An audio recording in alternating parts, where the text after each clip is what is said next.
மாறாதவர் இயேசு மாறாதவர், அவர் நேற்றும் இன்றும் என்றென்றும் மாறாதவர். மாறாதவர் இயேசு மாறாதவர், அவர் நேற்றும் இன்றும் என்றென்றும் மாறாதவர்.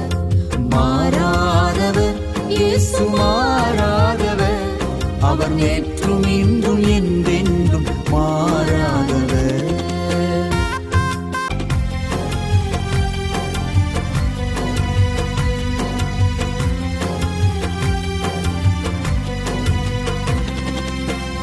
ஆதாமின் வாழ்க்கையிலே மாறாதவர், ஆபிரகாமின் வாழ்க்கையிலும் மாறாதவர்.